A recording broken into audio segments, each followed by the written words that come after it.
I am Amy Vetter, and welcome to the Breaking Beliefs podcast. This valuable time is for you to pause in your day and go on your own self-journey.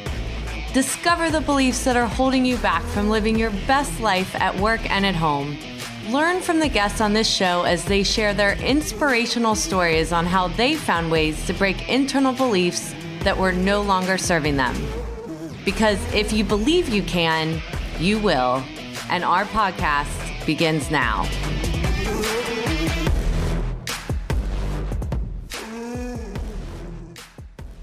Welcome to this episode of Breaking Beliefs, where I interview Vickie Hoffman.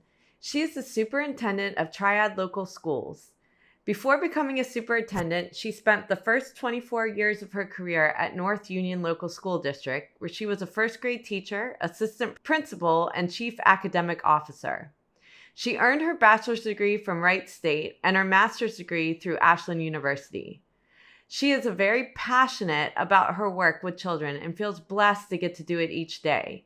She is continuously interacting with them, advocating for them, and improving their academic performance through innovative educational best practices. She is the very proud mom of two beautiful daughters, Tiffany, 23, and Mackenzie, 21. During this interview, we talk about Vickie's journey, from her upbringing in a small rural town and the impact of being bullied. Being the first daughter of teenagers, she overcame adversity and poverty to not only be college educated, but achieve her dream to help other children never experience what she did in school. Let me tell you, this story is very inspirational. And if there's anything holding you back from achieving your dreams, after listening to Vickie's story, you will realize that anything can be achievable when you put your mind to it, when you put hard work to it, and your why drives you. I look forward to you listening to this interview with Vickie, and please share it with others as well that might be helped by some of the stories and lessons that you learned from this interview. Welcome to this episode of Breaking Beliefs, and I am here with Vickie Hoffman today. She is the Superintendent of Triad Local Schools. So, Vickie, you want to give a little background on yourself, and then we'll get into your story. Oh, hi, Amy. It's nice to meet you, and finally, even if not in person. So, as you said, I am Vickie Hoffman. I am the Superintendent of Triad Local Schools. It's a small rural district, about 900 kids, 150 staff. Before coming to Triad, I had spent all 30 years of my career in one district, and that was North Union. Sorry, it was 25 years. Can I say that again? Trying to do the math real quick. No, I'm trying to do that. 25 years. Now I'm at 30. So 25 years of my career was spent at North Union Local Schools. And there I was a first grade teacher. There were two different times that I looped. So I did first and second. And then from there, I moved to administration. So I became the assistant principal and then the elementary principal. And after that, I went out to chief academic officer in the district office for a couple of years. And then I came to Triad. So I spent a lot of years, 25 years of my career in one district. And it was the district that I graduated from. So I've been there a lot of years before coming to Triad. And I was only interested in a small rural school because that's my kind of people, it matches who I am personally and my values and beliefs. And so there were only a few that I would have even tried for. And the first one I tried for, I got. So I feel very blessed to be here and a part of this great community and all of the students and staff. Well, that's awesome. So I'd love to get into that. So why don't you start off letting us know where you grew up and what did your parents do, that sort of thing. I was born in Galion, Ohio. And so my parents were very young. So they had me at 14 and 16. Oh, wow. Not typically the, what you would pick to be what people do, but they did. And have had, a really great life, as parents with myself. And then I have two siblings. I have two sisters. I was the oldest. Okay. So what many people don't know is that my parents being so young, my grandma took my mom to have an abortion. And my dad came in and said, I'll do anything, just please don't do this. And then, well, they left together and here I am. So Wow. I'm pretty thankful for that. That's a pretty life altering decision that I clearly didn't make, but my parents did. So how did they share that story with you, or when did they share that?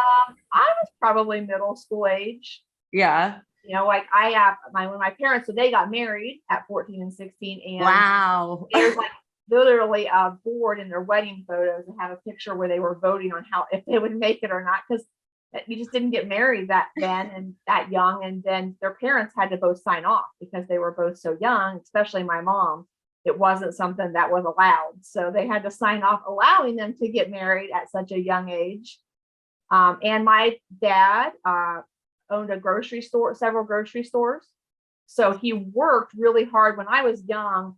My mom had not graduated high school, so she ended up getting her cosmetology degree. But when I was really young, she stayed at home with my sisters and I, who were by 19, my mom had 3 kids. So, oh my goodness. Yeah, so she stayed home with all of us and took care of us while my dad worked 2-3 jobs trying to make sure. Wait, I'm just trying to picture being 14 years old. Yeah. And a mom. So what was her story? Why was she ready to do this at her age? I don't know that she was ready. Yeah. So yeah. I don't know that anyone would have written this as the story. But my mom is a pretty strong-willed person and willing to do anything, whatever it takes. And so both mom and dad were young. Yeah. And so how did she meet your dad? My uncle had introduced them. So okay. We're babies, so no one knew that it would end up what it was. But yeah. Wow. And so did she ever talk about the story of even telling her mom about being pregnant? No, because we've had lots of stories about all 3 of us girls and them being pregnant. And I remember my mom says my grandma cried on the 3rd one because she was like, no, like you're so young and you have 2 healthy babies and something's going to happen on number 3. But not a lot of, I guess everyone, my grandma and grandpa were both very accepting, and just that there was no other choice. Like they had to just move forward. And my dad clearly loved my mom and was willing to do whatever it took to make sure that at that point they had a healthy child that was raised with a life that they felt I deserved. And then here comes the other one. So what did your grandma do? Like, was she a stay-at-home mom? Nope. She worked in the factory. I don't remember the name of it anymore, but she's still alive. So she worked in the factory, and my grandpa also worked. So all of them did.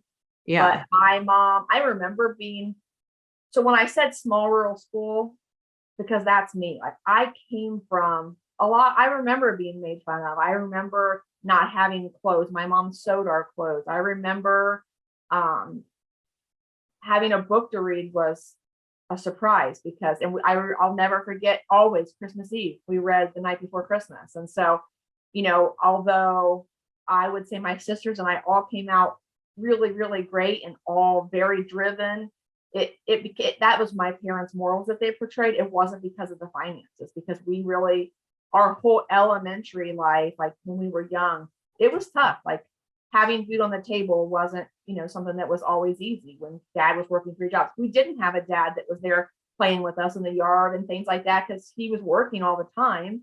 And they really both were, parenting was like it was just something that you don't think you're going to have to do at that age. Yeah. So what were kids making fun of you about?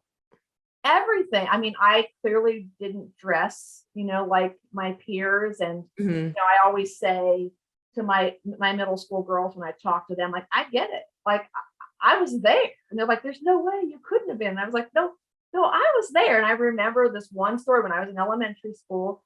I was standing and I wanted to fit in so bad. And there were a couple girls that said, hey, you take your shoes off and walk clear through the snow and come back. We will be your friend. And I did. I took my shoes off and I walked through the snow, anything that just trying to fit in. And of course, we all know what happened. I didn't fit in. They made fun of me. They all laughed as I walked back. And I remember just being like, I'm never going to fit in. And so Right. I know I'll never forget what it feels like to be, these young girls and all they're going through. I didn't have social media back then, thank goodness, but I I remember know. that feeling. And it's part of, I think, having the family that I had, and they were super loving and super strong, but also those kinds of things. Like, I don't, as a superintendent, I don't care who you are. Like, I don't care if your kid's going to Harvard or your kid's going out to be a welder in the workforce. I really will never treat one person differently because I watched that. Like, when I was a teacher, I took all the Down syndrome kids I could because I wanted that kid to be loved, not someone that felt like it was a burden. So I would say in my career, I've always tried to be very equal with everyone. And I don't really, it's not about your background or who's the prominent people in the community. I hear that a lot. Like, they're all prominent. Like, I would just as be happy to talk to anyone, not just someone that makes more money or lives in a nicer house. And I think that's because of where I came from and those life lessons I learned at that early age. Yeah. So how did you stay confident? Like, did you come home and tell your mom, or did you keep that a secret of what was happening at school? I'm sure I told her. I don't remember a lot of my childhood, but I would say my mom's always been one of my best friends, and my sisters and we've always been close. My mom is almost like a sister. Like, you see a picture of Right. her, you're like, is she your sister? So she's blonde like you, but so I would say we all were very close and um, talked about everything. I can remember a mom talking to me when we'd lay in bed and talk about, you just have to know who you are and don't worry what people say, and sticks and stones will break your bones, all those kinds of words of encouragement. But I would say I'm pretty stubborn, maybe. People would agree with that. And I remember being my senior year, talking to the guidance counselor about the college I was going to had one scholarship and I was the only one going. And her saying, you're not really college material. I just don't really feel like it. Oh, Yeah. So I wouldn't say that many people would say they could have seen me be a superintendent. And so it makes me very proud. And I know I've worked hard for it, but I also believe there's a lot of blessing in the life that I've had. And I really wouldn't undo it. It is the life, that I was given. And I see a lot worse every day. And I always say to myself, like, when we have a tough situation, I'll say to a staff member, like, what if you had been brought up in that home? right. Would you be who you are today? Would you look at this the same? And it's really easy to judge people on what your values and those things are. But I think we have to keep in mind in education and really in this crazy world we're in that, like, everyone's coming from a different place and parents are sending us the best they got. Like, no parent is sitting home going like, I'm going to really mess this up. Like, I just cannot wait to judge. No one's doing that. And so I think we have to give parents and kids grace and remember that education is about teaching them not just how to read and write, but it's about teaching them life lessons that we want them to learn now versus waiting until they get out there in the world and make bigger mistakes. Right. So how did other moms treat your mom? I don't remember. Like, Really? she never complained about it, but again, we weren't super social. Like, we didn't really have enough. Like, I remember the things I played with most was our car. Like, my sisters and I pretended it was a boat. And, like, I remember the rear view mirrors breaking off all the time because it was like our toy. Like, so we play like that's what, I remember often going to the grocery store and our car breaking down. Like, but we didn't have a lot of people that we did things with. So my mom was from Iberia, which is right by Galleon. And when she was in school, and then my family was in both sides were in Galleon. So I don't know that I ever have seen my mom treated poorly. My mom's sweet, sweet, sweet person. I just think it was a circumstance that they, got in and would be very, very different now. Yeah, for sure. And then were your grandparents helping in raising you? We had a house, so we found a place to rent. I wouldn't say it's something that I would want to live in today, but my dad immediately was working in several grocery stores. He was delivering fast food, doing anything he could. So we always had a house. I don't remember ever not. We didn't live with my grandparents. So he found a way to find something to give a roof over our heads, and take care of us. Yeah. So what was any of your dad's advice as you went through this? Like how did he influence your outlook? I would say my dad is such a hard worker. And I would say one thing, so my dad ended up buying 3 grocery stores later in life. So when I got to 8th grade, we moved to Richwood. So that's when I went to North Union. And so that's when I would say things turned around a lot, was when we changed schools. So Galleon was a lot bigger, a lot more poverty. And when we, our lifestyle changed a little bit when my dad bought a grocery store and we then moved there. I was an 8th grader and I tried out for cheerleading, and I became, my life really went down. I was involved in every club I could be in. My life switched dramatically at that point. And I would say my sisters a little bit too. We had more friends, we did more things because we financially could do all of those things. But my dad, through all of that, just showed like persistence and working hard. Like I would say all my sisters and I have all learned that work ethic from both my mom and dad, because she ended up getting her cosmetologist license, but my dad worked very, very hard. And we valued, I remember going on vacations and my dad was so different. Like when he got away from all of that and could just be with the family, are some of my favorite memories, going and playing putt-putt, or, racing jet skis. And then he did it over and over and over again, as long as he got the fastest jet ski. Like I saw a difference in him. You talk about having your work-life harmony. Like when we would go on vacation, it was the one time that we got to see like the dad that we all knew was there all the time, but he was so busy working to make our lives good and give us what, he could, that we didn't always get him around as often as a lot of people. And so I remember being envious of people that were like, well, my dad's this and my dad's this. And we didn't have that, but we also knew what he was doing. Now, when I got to high school, I cheered in high school and in college, and my dad was there for every game and he kept book. And so he was more, when we moved, things changed a little bit. He didn't have to have 3 jobs.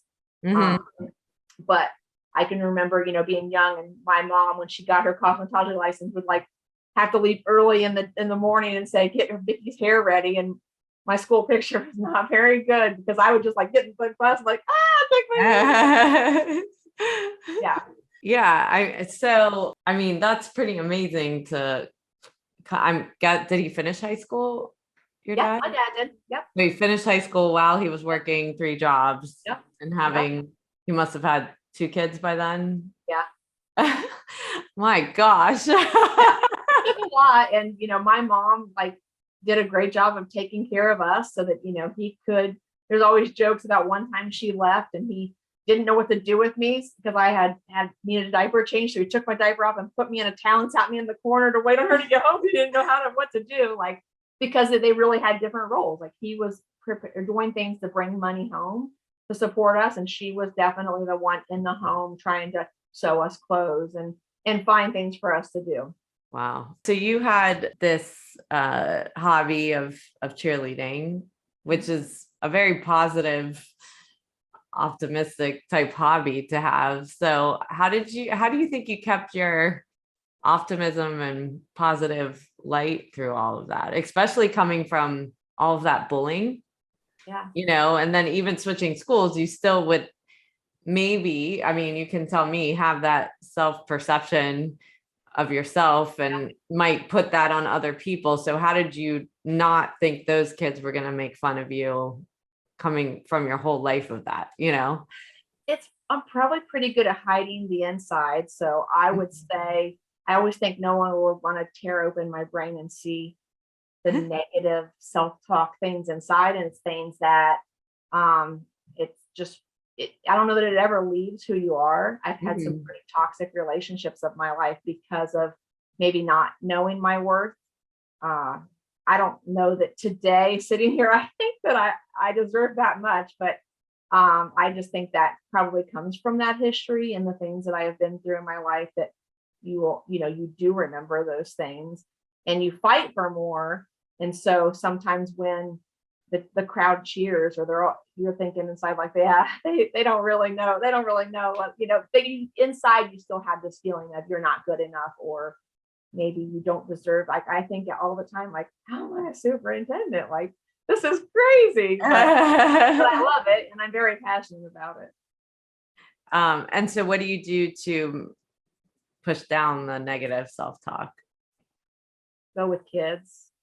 I always say, when I'm anything negative, anything I'm having a bad day, I always say, remember my why, and that's kids. So if I always tell my office staff here, and like, when things get rough, just go to something that brings you joy. And that definitely is kids. It's what I'm very passionate about. I want to leave. I remember being in school, and even the teachers treated me different. Like, when we would round robin read, they would get to me and I would just go, because I knew that I wouldn't have to read. And then they would skip over me. School wasn't easy for me, because that education, they didn't even know how to value education when I was young. And so it wasn't easy for me, but I remember even being treated different in school. And so I'll never be that person. Like, I don't really care who the kid is and what they've done or been through. I find a lot of joy in that. And so that's part of the small rural school. Like, I know every kid, like, I know all of them. They know me. The elementary school, they call me picture lady, but in middle school and high school, they know I'm the superintendent. So that's probably what I do, is I just go do something that keeps me positive. And if you can eat lunch with a bunch of 5-year-olds and feel bad about yourself, like, you forget all about those kinds of things. So what was it now? I mean, I have a few questions around this. So you're getting through high school. What did you think? Like, how did you think college was going to be accessible for you? Because I'm sure your parents didn't have money to pay for it. And then you have the school counselor basically saying, you're not going to make it, or this isn't for you. So how did you go about that process? Yeah, I really didn't. I knew I wanted to be a teacher. It's all I ever wanted. And why was that? Whole life. I remember playing school all the time, and I felt like I maybe didn't feel like a difference was being made all the time on me. And so I wanted to make that difference. And so my mom would be like, girls, just play school with your sister so she'll stop. Like, I loved school. And so I knew my two things coming out of high school were, I wanted to be a teacher, or I wanted to be an artist, because I loved art. And so I remember sitting down with my mom and dad, and I didn't have great grades. Like, as I said, school was super hard for me. I would spend weeks studying for hours, and I would be happy to get a C. And the people that I was around would never study and get an A. And the same was true in college. But I knew that's what I wanted, was to do one of those things. And so I remember sitting down with my parents and saying, I'm willing to go into the military if it can get me a free education.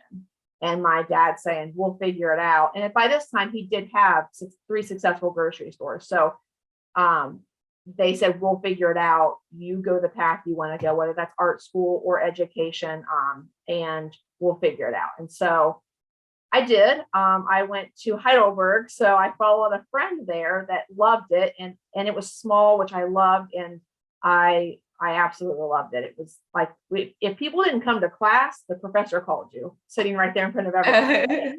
Get here. And then my sister decided would have been my junior year.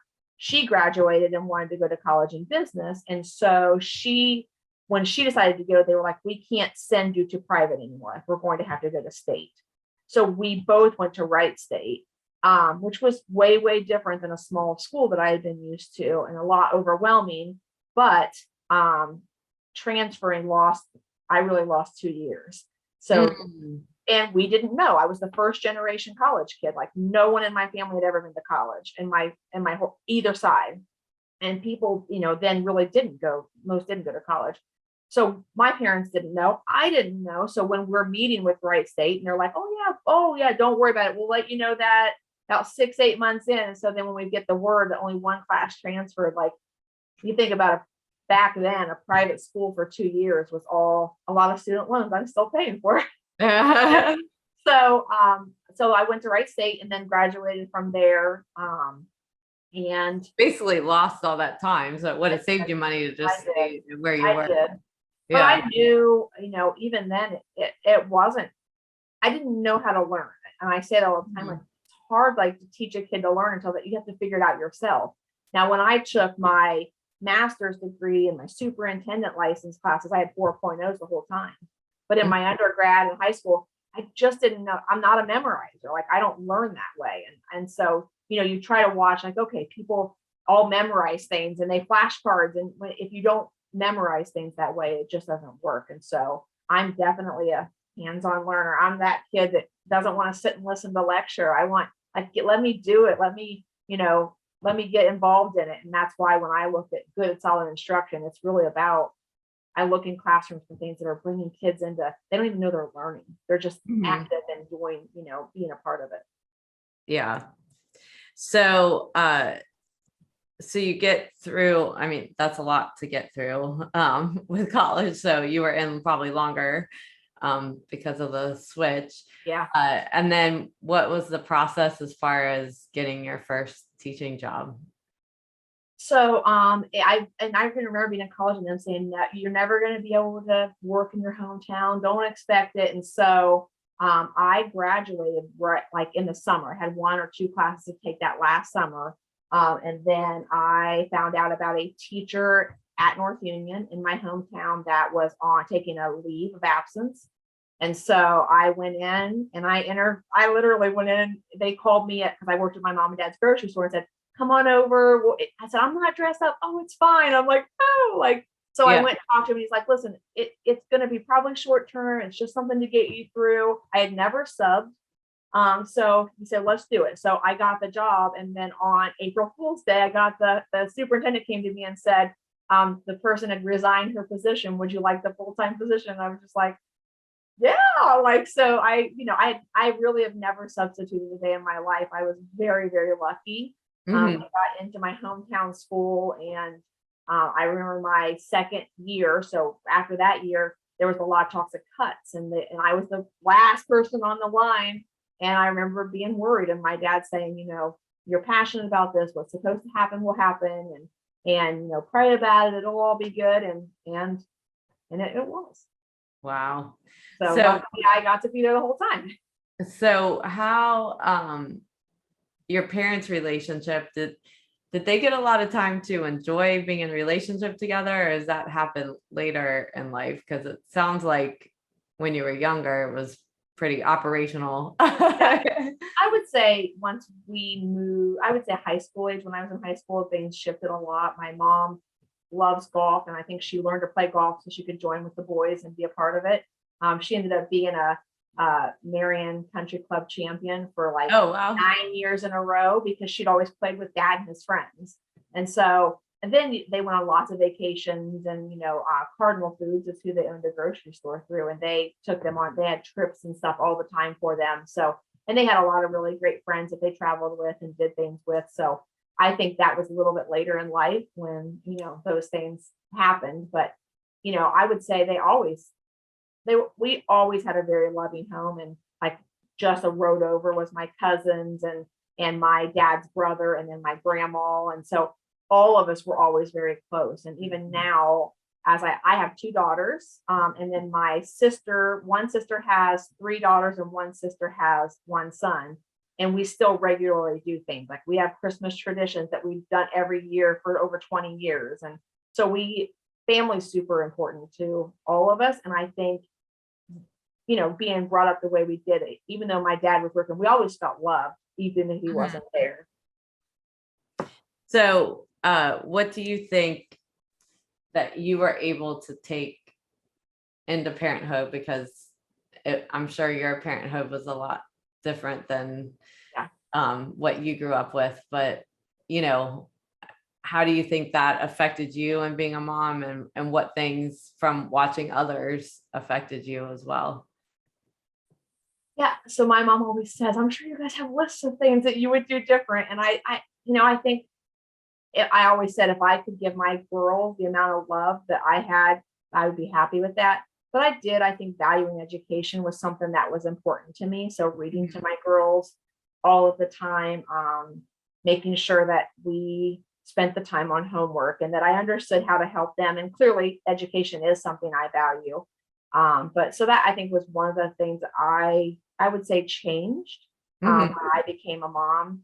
I've always tried to stress the importance of, not judging a book by its cover and really trying to understand people instead of, putting them in a hole based on their, lifestyle and their situations. Yeah, I mean, it's such an inspirational story listening about your parents. I mean, because at that time, the fact that she didn't get an abortion and being 14, I mean, that's Yeah. amazing. And then to keep having kids, I Yeah. can't even, I mean, even, adults with careers, it's hard to manage that. So Yeah. Very, very, very rare. And I know the story is so very surprising. One I really haven't told except for my middle school girls, because I yeah. get to know a little bit more about, you look at someone and go, oh, they've got everything figured out, everything's great. And so when Yeah. I talk to them about like, would you think that I have insecurities? They're like, no. And I'm like, so when I tell them the story, they're like, you mean this will, I hope to give them hope. Like, Yes. I wouldn't trade what I've been through and where I am today for anything. Was Yeah. it easy? No, there were times that weren't easy. And I think my parents would say the same thing, but they always say the thing they're most proud of is us three girls. And I would say that about my girls. Like, I'm so proud of the young ladies that I've raised. And, one is going into education and the other one does my hair. So, I got both worlds, but they're loving people that work really hard. And whenever, like, when I came to try, they're like, why are you working so hard? That's who I am. Like, I think that's what I saw in my parents, and that you give 110% and you never slow down. Mhm. So now whenever my mom gets on me, like, you need to take a day off. Like, really, mom? Like, calling the kettle black or what? Well, and I think, when your work is just, it's not the main focus, it's the purpose that drives the work, where it doesn't feel like work, but you're so driven on a mission, which it sounds like, from your own experiences, you don't want other children to experience things that you experienced in school, that your occupation is something more than a paycheck, right? Yeah. I think in today's world, I live in a district with a lot of mental health stuff going on. Mhm. And I always say, like, the best thing we can do is give them hope. Like, that someday whatever they're dealing with will end. They'll get to move on to their own lives and making Right. decisions for themselves. And so people always say, like, every time you come, you're always so happy, because I just feel like I can deal with stuff in my own head, but when I walk in a building, like, why would I be stressed in front of kids? Like, they need to see hope. They need to see that things will get better. And it's hard to break out of poverty. It's hard. Those things are not easy, but to try to let them see hope in us. And I think that's something I always express to my administrative team. Like, they need to see hope in us, and instead of focusing on the negative, there's 99% of the things are really going great. Don't let yourself get wrapped up in that 1% or 3% or whatever it is. Yeah, because our energy is contagious. Absolutely. Right. So, Yeah. like you said, it's like we all have our own work we need to do personally, each day. But part of that is making sure we show up in the way that we want to affect Yeah. others. And it seems like you're a great example of that. Thank you. Yeah. I always say work is my hobby and my passion and my job. Like, if I have time free, would I choose to work on something for my job or watch TV? Like, I would choose to do something for my job. Like, it is like fun. Like, is something like COVID fun? No, no one wants to go through something like COVID in a world where you're trying to feed kids and educate them. No one wants that, but ultimately I would say 99% of my days at work I love. I can't wait to come to work. And so not everyone can say that. Yeah. That's awesome. Well, I like to end each interview with some rapid fire questions. So you get to pick a category, and that is family and friends, money, spiritual, or health. I'm going to say family and friends. Okay. Probably doesn't surprise you. Most people pick that one. Okay. Things or actions I don't have that I want with my family and friends. I would say more time. Like we talked about going on like one time every summer, taking a vacation where all of us go. So this summer we're going to the beach and we rented a vacation house for 30. So all of my siblings and all of their kids and my parents were all going to a vacation house and spending a full week together. So I would like to do more of those kinds of things. Even though we really do a lot, I think that those memories would be really great. That's awesome. Things or actions I do have that I want to keep. Time. That's my love language is time. Like I appreciate time with people. I feel like everyone's so busy that when they give you time, it means something. Support. We're all super supportive of each other and we love the love that we have each other, and continue making memories. And then also good health, as my grandma's getting up there in her mid 90s. And it's like, oh, I hate, you hate to die. I haven't really had many losses in my adult life with family. So the health, I think, is also important. Yeah, with your mom being so young, it's like your grandma was almost a mother's age. Yeah. Things or actions I don't have that I don't want. I'm not a competitive person when it comes to things that can hurt people. So like I remember when my sisters and I all had kids, like we're not competing. My kid is not better than your kid at ball or at volleyball or whatever it is. And so I don't want that competitive and jealous nature in my family. I feel like that's super toxic on people, and we've already been through enough. So why not love and support each other versus competing or having jealousy against each other? Yeah. And then last question, things or actions that I do have that I don't want. This one was really hard. Like I would say we all live within half an hour of each other. And so I would live closer.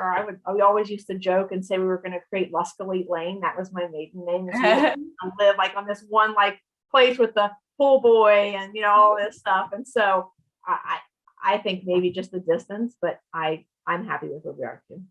Yeah, awesome. So is there anything that you want to make sure listeners take away from this interview that maybe you haven't said or you just want to emphasize before we end our talk? I would just say, remember what drives you and your why. And so I always tell staff that I make decisions like this, like number one, what's best for kids, and number two, what's best for adults. And that's sometimes hard because it's breaking that apart. And at the end of the day, I can lay my head on my pillow knowing that I made even tough decisions to do what was best for my number one, my why, my kids, that I did all I could. Because in my role, everyone's never going to be happy with any decision I make. When I make any decision, some people love it and some people hate it. And so I have to rely on my why. Like if I really break it down and think of like about kids and is this a good decision for kids?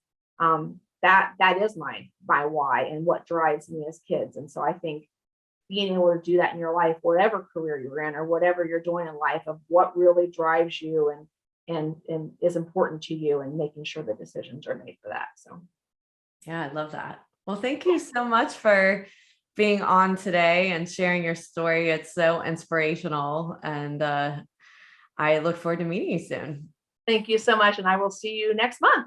Yes. Have a great day. All right. Thank you. All right. Bye. And now for my mindful moments with this interview that I had with Vickie that was so inspirational. I mean, anyone listening to a story of growing up with parents that are 14 and 16, you really step back and try to even wrap your head around how that all works. So even just thinking about her parents and the decisions that they made to make this work at such a young age, and to have the wherewithal and the know-how to do it. I've always had this belief that we all have, a different soul that we're born with, and it's not necessarily something that is always shaped. We might have different experiences that, affect who we are. But we have this soul that somehow knows what we're going to do in life, and that some souls are older souls and can actually be able to handle things that are much more mature than they are. And that's really what reminded me of this story when I was listening about a 14 and a 16-year-old handling all that they were handling and having 3 children by the time her mom was 19. I mean, that's so amazing that they were able to do this.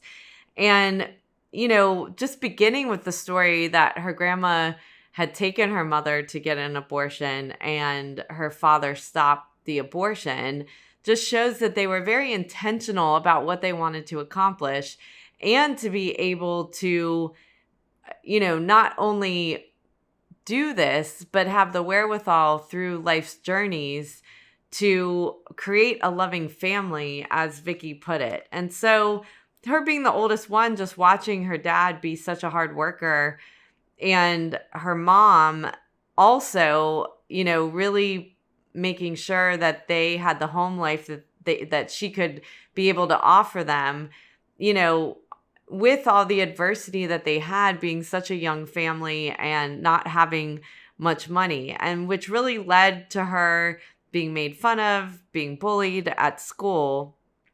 And a lot of people can take these experiences and allow them to color their entire life. And if you watch the video of this podcast, you'll see she's a bright light. And to me, that's always amazing when someone goes through hard things, that they're able to find the positive, to find where they can help change and impact, rather than getting mucked down in all of the negative that they experience. Instead, she's taking that negative to make good out of it and to really help others, help children, so that they don't experience what she experienced. And so she talked about some of the experiences she had being bullied, but, she really had a strong mind and helped her to be confident, even when a school counselor told her that she wasn't, college material. And I think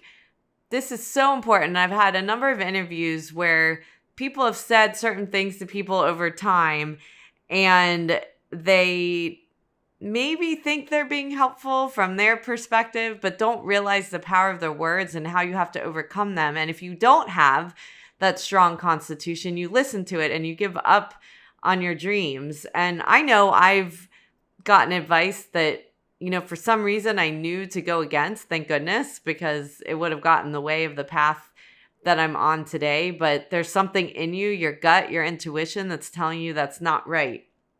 And sometimes we don't listen to our gut and our intuition. We fight against it because we hear those messages. And this is really what this podcast is all about. We hear someone say, we're not college material, and we believe it. And that becomes our belief system, instead of stepping back and saying, does that really align with who I believe I am, who I know that I am? And, having the strength to fight against those messages are hard, or having the strength to be aware of those messages and whether that becomes your truth or not is really important. So, that being her passion, she kept pushing past that, and it actually colored more of her why, which she talks about so much, is that you don't judge people on how they look on their cover or their backgrounds, that you have to give people grace. And most people don't intend to do bad, don't intend to do the wrong thing. They're working with what they're working with. And so how can you help others to bring them along the journey so that you can have those little moments of impact, that you're leaving little gifts along the way that maybe someone doesn't remember, that you were the one that maybe started that journey or not. But when you're living your passion, it really doesn't matter. It's nice to hear, but you can see it in the light in someone's eyes that gets turned on, or you can see the energy changing in someone, whether it's a child or an adult. And so when you can think about what are the things that you can do to impact the people around you, even in the smallest ways, the way she's talking about going to lunch with 5-year-olds and listening to them, listening to their stories, letting them talk, and being present for them. And that's, the second step of this is like, you can go do the motion and you can go do the action, but are you really being present? Are you showing that you care? Do they believe that they matter? And that's all really important. So we can complain and say, well, we went to lunch with those 5-year-olds. I don't know why they thought I was a mean superintendent. Or if you're really, really present, instead, what's happening is that you are basically saying that because I'm paying attention to you, because I'm looking in your eyes, because I'm answering your questions, now they know that I'm a superintendent that cares. And it's the same thing in business, whether it be your customers, your coworkers, the people that work for you, is that you're paying attention and that you do care. And so all of these things were so inspirational talking to her today and seeing the things that have affected her going forward, and making sure that she's aware when she's having negative thoughts, that those thoughts don't need to be shared with other people. People don't need to know that you're actually thinking that of yourself, that you're pushing past it, that you have a belief in yourself still that you are doing the right thing. And so, when you're ever making a decision, and this is when really nailing down your why, your passion, your purpose is so important, because it allows you to have this guiding light when you're making decisions in your career or about people around you. Is, does it align with my why? And she talked about that, because if it doesn't, then it's not actually helping, and it doesn't go against the mission of what you're doing in life. And her why was to give people hope that they will eventually move on from where they are today, and that we want to reduce the stress that they have so that they're not focusing on the negative and they're able to see a brighter future beyond their current situation.